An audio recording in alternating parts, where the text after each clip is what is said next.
You're listening to the Family Podcast from PursueGOD.org.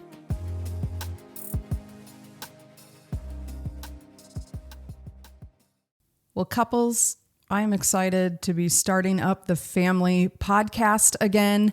We're going to cover topics on marriage and parenting, and I'm just really excited to re-engage with all of you. Through my experiences in relationship and ministry, I just realize how much talking about things about marriage and tools and insights and parenting, there's just so many things that confront us on a daily basis. And there's so much information out there and podcasts out there that really are depressing. Let's be honest. I mean, the world around us is literally just on fire in so many ways. So I want this to be a podcast that when you're driving to work or doing a workout, that can be something that's uplifting, challenging, thought-provoking, and really adds some value to your marriage and to your family life and to your kiddos. So over the next several months, we're just going to start exploring some different topics together. We're going to, probably alternate between marriage topics and parenting topics, and we'll do some book reviews and some different things. I'm just excited to be in this space again, and I pray and hope that the time that we spend together will be really valuable to you. And like I said, just be something that you use and bring into your life to strengthen and enrich your relationships. So to start off for this year, I thought we needed to revisit a topic we have on PursueGOD.org, and it's all about listening. Now, you might be like, oh, boo, this is not a podcast that I want to listen to. But listen, you guys, the art of listening, the skill of listening really is a bedrock skill that's needed in any healthy relationship. So whether it's in your marriage or with your kids or at work or with some friends or the in-laws that can be challenging, listening is one of those things that's not flashy.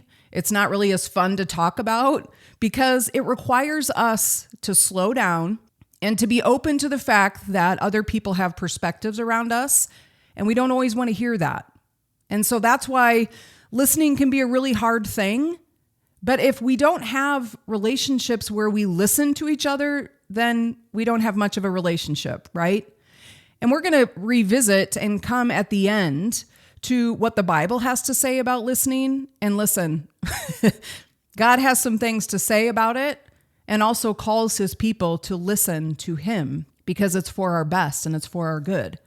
So I want you to be thinking about your marriages today and how maybe listening has been a skill that's missing in your conversations with your spouse. And that might be because there's other things going on in the background, and maybe there's been some depletion of trust, so you don't really care about what your spouse's perspective is. But what I'm hoping to challenge all of us on today is that it really is a necessary ingredient to healthy relationships. And if you've been on the receiving end of a relationship where you feel like your spouse just does all the talking and never listens to you or your perspective, then you know what I'm talking about. I've known there's been times with my kids where they'll say, you're doing a lot of talking at me. You're not listening to what I have to say. I have something to share from my heart. So we're going to explore this together today. And I just to set up this whole thing, I just found some interesting statistics out there about listening, which I think are pretty hilarious because it kind of makes me think about the Snoopy in the background, the voice that was like, womp, womp, womp, womp, womp. Okay, so listen to this. 45% of our waking hours, we're listening to somebody, whether it's work or, getting our kids ready for school. So that's like almost 8 hours a day of a person in the United States of America that spends just listening. 20,000 to 30,000 words every day are coming at you. That's 1,200 to 800 words per hour. So you can start to kind of feel like how having to listen to people can be really tiring because there's lots of words coming at us. But here's what's also very interesting, that our retention rate of all those words coming at us and almost 8 hours a day of just listening, our retention's really low, like 50%. We kind of capture 50% of what comes at us. And after a couple days, that drops like 25%. So we have a lot of words that come at us. We spend a lot of hours listening, but that doesn't mean that we're spending a lot of hours really understanding or paying attention. And so again, think about your marriage, that might be part of the conflicts that you're having is that either you or your spouse or neither of you feel like the other person is really listening. Like you're both saying a lot of words, but neither of you are really comprehending or storing up that information and doing something with it. Now, here's how Proverbs says it. It says in Proverbs 18:2, a fool takes no pleasure in understanding, but only expressing his opinion. That's kind of what these stats are telling us. And really, calling a fool that doesn't take any pleasure in really wanting to understand someone, they're just kind of doing the act of the passive listening versus really trying to understand. And that's a key difference that we want to talk about. I'm not talking about just the ability to literally hear words, like the sound waves coming through your eardrum. What we're talking about today is that active listening, real listening, the art of healthy listening is going beyond just hearing the words coming at you, but really working hard to understand what somebody's trying to say to you, to reflect back what somebody's trying to say, to really have a desire and empathy to hear someone's perspective, to try and understand it. It doesn't mean you necessarily agree with it. We'll come back to that in a minute. But that real listening is about much more than just hearing the words. So with that as a setup, I want to address the skill of listening, which you've noticed I've used the word skill a couple times. I'm doing that purposefully because I want to attack this topic from dispelling a few myths first, and then talking about like how can we all get better at the skill of listening? Because again, like I said, it really is a bedrock of a healthy relationship, whether it's with coworkers or with your spouse or your kiddos. Okay, so let's hit some of these myths. Myth number 1 about listening, real listening. Every conversation needs to end with concrete solutions. That's a myth. That's not true. Sometimes your spouse might just need to express their thoughts and feelings. They just want to be heard. I mean, in fact, there's been so many times with my husband, I'm like, I just need to offload some of these thoughts that I've had in my mind. Some things that I've been storing up, things are just running around in my mind. I just need to share it. I just need to get it out. But when my husband starts to be challenging my perspective or, well, did you think about this? Or did you say this? I'm like, oh, okay, time out. Sometimes it's not about getting to concrete solutions. It's just really your spouse needs to express themselves. And honestly, there might be an appropriate time where your spouse is sharing just hey, is this one of those times where you just want me to listen to understand your perspective and not offer any advice? That would be a great thing to say. Or you as the person that needs to express it might need to start the conversation by saying, hey, I know that some of the stuff I'm about to say and express is not healthy, or it's not where I'm going to end, but it's how I'm feeling right now. And I just need to express it. Can you just give me that space? Just hear me out. And then eventually you can help me get to concrete solutions. So the first thing would just be, spouses, think about this in your marriage. Not every conversation has to be about solutions. Sometimes it's just your spouse wants to express something that's on their heart. Okay. Myth number 2, listening is a passive activity. Boy, do I hear this a lot from people, that they feel like listening, like being quiet and letting your spouse or your coworker express themselves means you're approving of their message or agreeing with it, or that you're conceding fault if you listen to it. And the reality is that's not true. I mean, in every relationship, don't we want people to understand our perspective? Don't we want to be able to express the way we saw a situation or the way we felt about something? Don't you want someone to hear you? So you have to recognize then that the other person wants that from you. So sitting there and listening and trying to understand doesn't mean you're accepting it all as the truth or that it's the right perspective. But as we're going to talk about, and as we've said, that the art of real listening, healthy listening, is about choosing to hear out somebody's perspective. You can get to the conversations of where you disagree or where you feel like their opinion or perspective got off a little bit or was misunderstood. But choosing to listen to your spouse is not passive. It should be active. Again, we'll get to that in a minute on the skills piece of it, is what active listening should look like. That you should really be listening to the words they're saying, trying to even reflect back things and trying to even summarize it, and with the heart of wanting to empathize with their pain or their frustration so that then you can enter into a productive conversation over it. So myth number 2 is listening is passive. Not true. And we all know what it looks like when our spouse is passively listening. They are on their phone, perhaps. They're watching the TV. They're looking away. I mean, you can tell by nonverbals when someone's just passively sitting there with the false appearance of listening versus a person that's making eye contact and really seems to care about what you're trying to say. So I want to dispel that myth. If you're really listening to your spouse, then you're not being passive, it's active. Myth number 3, good listeners are born that way. Some people like to think like, listen, my brain doesn't work like that. I'm just not really good at being a listener. Listening's a skill. We all can learn it. We all can grow in it. We all can get better at it. And my guess is whether it's in your workspace or with friendships over the years or in your family, you see the fruit of people that work on the skill of listening and the people that don't. And honestly, I feel like people who act like listening is something that they just don't have in their DNA or in their personality is really just a very selfish, self-centered view. And what that's really saying is my perspective matters more than yours. What I feel and think about the world is more important than yours. And that's just wrong. That's just unkind. That's just not being a selfless, sacrificial person, especially when we're talking about marriage. In the ins and outs of being married to someone and sharing life with someone, you both can get better at listening. And yes, it's a skill. And yes, some of us might have more empathy or have more engagement with our emotional side that makes it easier to empathize with someone. But we all can learn how to be better listeners, to be active in our listening. Okay, so those are the 3 myths that we want to just dispel right away. If any of you are sitting there thinking these things, that every conversation doesn't have to end in concrete solutions, that listening is not a passive activity or an agreement of what someone's point of view is, and that good listeners are not just born with it, it's a skill. Okay, so having set all of that up, I just kind of want to revisit now some skills, how we can all grow in this art of listening. In fact, this is based on the book by Michael Nichols called The Art of Listening. We will have that linked down at the bottom. You can buy that book. It's a good read.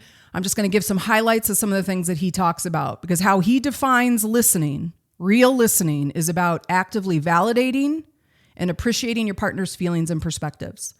So again, that's the difference between just passively being a listener or pretending to listen versus really listening.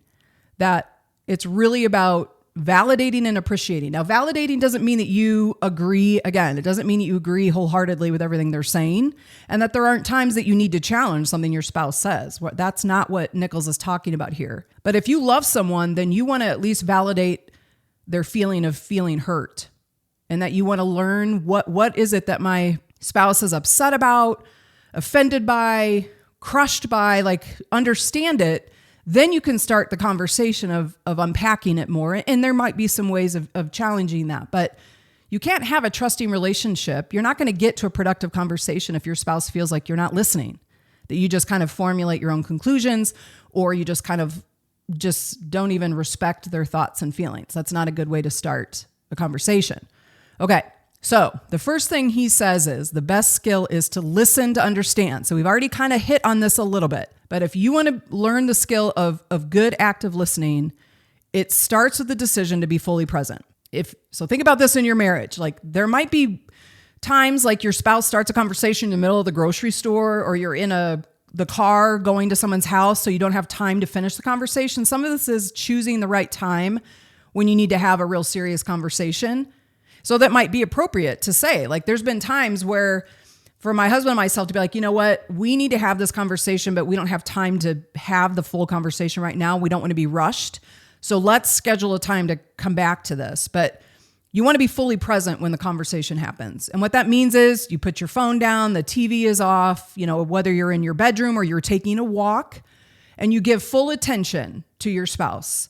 You don't interrupt. You're not, listening with the thought of the lawyer, what's my answer? What's my response to that argument going to be? That's not what good listening starts with. It's about understanding. You just genuinely are saying, okay, your turn to talk, and I'm going to listen, and I'm going to listen to understand what you're saying and how you're feeling. Okay. The second skill then is that you provide appropriate nonverbal communication, right? As I said earlier, we all can tell when someone's kind of giving us the false understanding that they're listening to us because they're on their phone or the TV's on or they're looking away or their nonverbal is just like totally closed off. So if you want to be a good listener, that skill is that you're nodding, you're making eye contact, you're saying things like, okay, like you're processing. Cues that your spouse can sense and know that you're listening, that you're actively really listening to understand, right? Listening to appreciate their perspective. Okay. The third thing then is that you can ask questions to clarify or to reflect. So you can say things like, okay, wait, okay, hold on. I want to make sure I understand this part. So what I just heard you say is this, and let your spouse be like, yeah, that's how I'm feeling about that. And then you can take a mental note of that. Like, okay, you may not agree with that little summary, but you can come back to that when you guys have a conversation where you have a chance then to share. But right now, as your spouse is sharing, you're clarifying, you're asking questions to understand. You might just say, okay, wait, I know like for my husband, like if I just like vomit all this stuff on him, he's going to forget half the details or half the information. So sometimes I have to slow down and he'll just be like, okay, hold on. Let me just clarify what I'm hearing so far.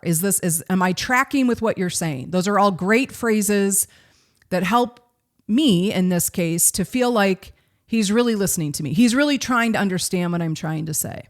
So we start with listening to understand, like we're coming to the conversation with the desire to understand our spouse and their perspective.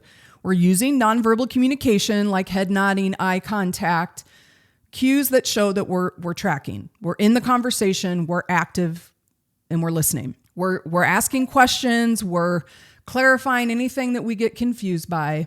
And then the last thing is provide input thoughtfully. Now, this is where it gets a little bit trickier, and this is where in other topics we talk about how to communicate during times of conflict. But this is where now as the listening spouse, you have the opportunity to say, okay, so I understand where you're coming from, and I'm sorry. I can hear that in your voice that was hurtful. And when I said that was just a silly thing that I said. I'm so sorry that you're hurt your feelings. Or you might say, like I just saw this situation really differently. Here's how I experienced it. But so again, it really comes down to the humility in a marriage that neither person is ever always right and neither person is ever always wrong. And this is the challenge in listening, that I think it's so natural for all of us to assume that our feelings and perspective is more right, because we just always want to give ourselves the benefit of the doubt more than we give our spouse. So step 4 can be challenging, and there's more topics on Pursue God that could be helpful in communicating through that. But listening does offer the opportunity in a conversation for you to then also provide your input. And sometimes, like, there's been times that my husband's had to say to me, like, honey, I totally get how you received that information or how you took offense to that. Here's how I took it. I didn't see it the same way. This is kind of how I received it. So you can provide some challenge. And there's been times that I'm like, okay, maybe that's just a trigger in me, or just like there's a filter with which I receive certain things that I just have a more visceral response to, that Bryan doesn't have that same filter, so he can experience it differently. So we can kind of work it out together. But I think that's the thing about listening. And why it's so important to a healthy marriage is if I feel like Bryan's really listening to understand me, then my defenses go down so that when he wants to provide some input or challenge something, I'm more receptive to it because he's earning my trust that he cares about what I'm saying. But think about that if you're in a marriage where you feel like your spouse never listens, or they always challenge, or they always put down, or they always think their way is the better way. Okay, well, that doesn't build trust in a relationship. So then if your spouse is trying to offer you some constructive criticism, it just doesn't land the same. So if you want your marriages to have more peace, then recognize that even though it's not flashy and fun all the time, listening is an important piece of the puzzle. Just like it is to you. When you're upset and frustrated, you want your spouse to listen and care about your perspective. We need to do the same for our spouses. Okay, so those practical good skills that Michael Nichols puts out, the art of good listening is listening to understand, providing the appropriate nonverbal communication, clarifying and reflecting back what you hear, and then the opportunity to provide your thoughtful input in a kind but clear way. So that's listening. That's the art of good listening, as Nichols would say. But at the end of the day, the whole thing about listening is not anyone else's idea, it's God's idea. And we see just a couple passages in the Bible that speak to this idea of how we should be as Christ followers. James 1:19, dear brothers and sisters, take note. Everyone should be quick to listen, slow to speak, and slow to become angry. So if we could use even those words from James, that we would be quick to listen, that our first response, especially in times of conflict or hurt with our spouse, the person we're supposed to love as Christ loved the church, that we'd be quick to listen. First, we'd want to listen. We'd be slow to speak and then slow to become angry. That's a great ingredient. Now, I know that can be challenging, but if you use these skills, and if your heart of both people is, I want to understand you and you want to understand me, then we don't have to get angry. We don't have to let defenses go up. We don't have to say hurtful things trying to get our spouse's attention because we're both desiring to grow in the skill of good listening. So if the other person wants to listen and understand, then we don't have to get angry. We don't have to get defensive, right? Hebrews 12:14, make every effort to live in peace with everyone and to be holy. Without holiness, no one will see the Lord. How can you make peace with people if you're not willing to listen? Again, listening doesn't mean you agree with everything your spouse or somebody else is saying, but that's how we make peace, that we show care for somebody else's perspective, that we care about their heart and their feelings, and we want it, whatever role we can play in making peace or making it better or clarifying, apologizing, whatever that is, that's who we should be. So couples, I hope this was helpful to you today, because I do think that the ability to listen, to make the conscious choice to grow in the art of listening, to be patient, to be open-minded, to be active in our listening, to not just let, the snoopy wah, wah, wah voice of our spouse who might maybe talk more than you like. I don't know. But if you would show a desire to listen to understand and to really understand their perspective, I promise your conversations are going to be more productive. And I promise that if there's times that you need to challenge your spouse, if you're a good listener, they're going to be more willing to listen to you because they feel like you care about them, that you're showing respect for their thoughts and feelings. Okay, so there you go. There's questions. Use this. Talk about this, whether it's with a marriage mentoring couple or just you guys over coffee in the morning or taking a walk in the evening, and really grow in the art of listening in your marriage. See you next time. Thanks for listening. Don't forget to share this episode with a friend. Find more resources to talk about these topics with your small group, family, or mentor on PursueGOD.org.